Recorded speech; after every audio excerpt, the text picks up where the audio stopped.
Bien, Simón Calzadilla nos acompaña, segundo vicepresidente de la Asamblea Nacional. Bueno, yo puse el tema de Aristóbulo y la presencia ayer en la Asamblea Nacional. ¿Fue convincente para ti Aristóbulo? Dejó, aun cuando la Asamblea haya rechazado, ¿no?, esa prórroga del decreto de emergencia económica, pero fue convincente, convenció a los parlamentarios de la oposición, que son la mayoría en este caso. Mira, observar a un vicepresidente y a un gobierno sustentar una crisis económica argumentando que es por unos muchachos que tienen un portal web A lo de Dollar Today. y que Venezuela está como está por un portal de internet, que de paso no es el único portal que refleja dólar paralelo en Venezuela, hay muchísimos, Sí, ese es el varios, más famoso, y que son consecuencia de la información que se genera por el mercado del dólar paralelo, que nace en todo control de cambio, es una manipulación y una irresponsabilidad decirlo. Sigue la actitud del gobierno del yo no fui. Yo no fui. Es la guerra económica, que uno no sabe de dónde sale esa guerra económica, porque el cemento lo controlan ellos y no lo hay. Las industrias básicas la controla el gobierno, no hay cabilla. Se apropiaron de cientos de miles de hectáreas que tienen bajo su responsabilidad y no producen nada. ¿Quién hace la guerra ahí?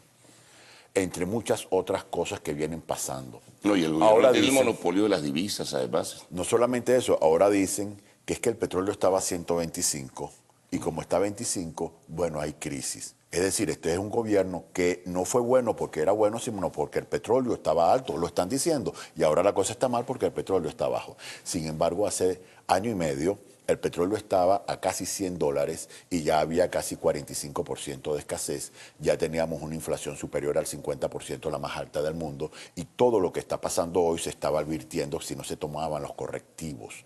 Y eso estaba pasando cuando el barril de petróleo todavía superaba la barrera de los $90. Obviamente la situación se agrava cuando el barril de petróleo cae, pero lo que no dice el gobierno.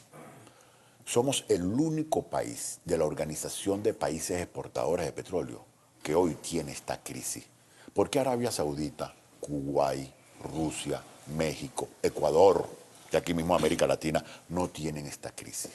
Porque en virtud de que la experiencia nos dijo en los años 60, 70 y 80 que el petróleo sube pero que también baja, había que tomar las previsiones de ahorrar, de disminuir en época de bonanza la deuda externa y prepararnos para desarrollar e impulsar la actividad productiva del país para poder enfrentar los choques o las bajas del petróleo. Inclusive eso está en la Constitución y se crea un fondo de estabilización macroeconómica que llegó a tener unos 5 o 6 mil millones de dólares, sí, y que después el gobierno manipuló cambiando la ley del Banco Central y empezó a sacar los recursos que no llegaran a la Reserva Internacional ni a este fondo y lo metieron en un fondén que lo administraron discrecionalmente, más de 150 mil millones de dólares. Si tú le agregas lo del fondo Miranda, si tú le agregas lo del fondo chino, superamos con creces los 200 mil millones de dólares que no solamente fueron gastados, ejecutados, comprometidos, y no se le informó a la Asamblea Nacional, ni ningún venezolano sabe cómo, cuándo y dónde se gastó eso. Esa era la pregunta, ¿dónde está ese dinero? Esa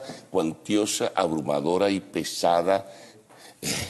Digo pesada por el volumen, ¿no?, de lo que recibió Venezuela por vía de la renta petrolera y que manejaron con discrecionalidad. Eso tú lo puedes ver en muchos elefantes rojos.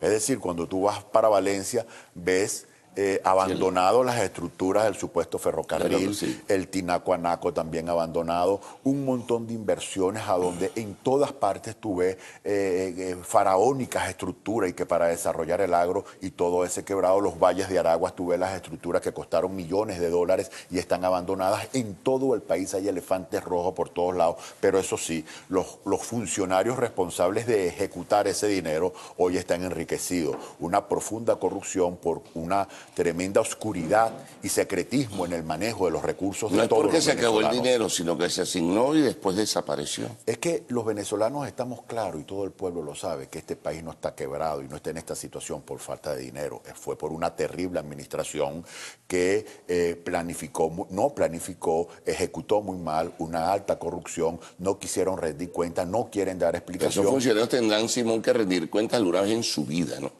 Bueno, todos aquellos funcionarios Es de que suponer. traicionaron la confianza de los venezolanos deberían rendir cuenta, todo el que tiene causa con la justicia y se abran las investigaciones pertinentes. Pero lo cierto es que Venezuela manejó la más grande volumen de recursos de toda su Una historia. fortuna. En los últimos 8 años, aquí ingresaron lo que ingresó en la Cuarta República, que duró 40 años, 4 veces más. Es decir, la fortuna... En 8 años. En 8 años, es decir, nosotros tenemos superior a los $60 el barril, después llegó a 100 y así se mantuvo casi 7 años, y eso jamás había pasado en la historia petrolera del mundo.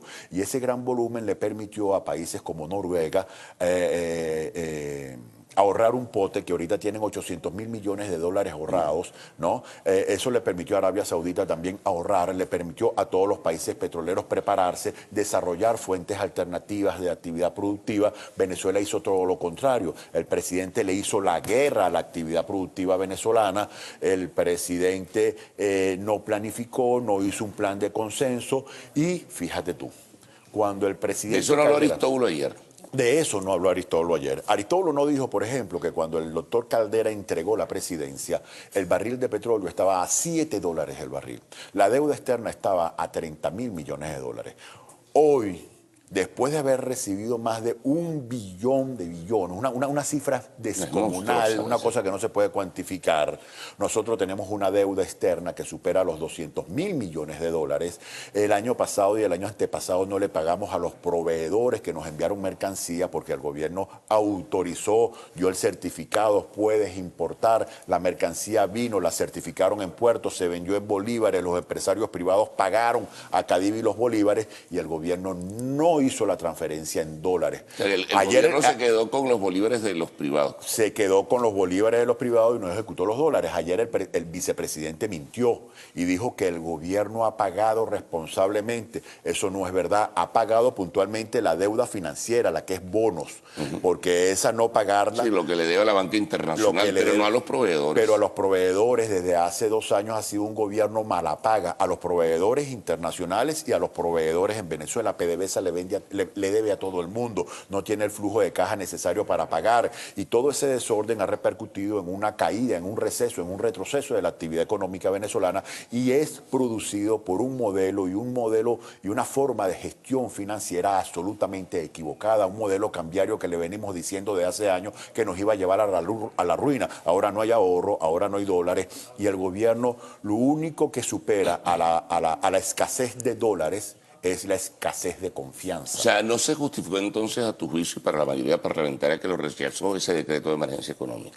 Pero bueno, ¿para qué le sirvió el decreto? ¿En qué hemos mejorado? ¿Qué decisiones tomaron que no pudieron haber tomado sin el decreto? Sí, la verdad, ¿no?, que los decretos que desmenuzó Aristóbulo ayer, lo de la chatarra, lo de no sé qué...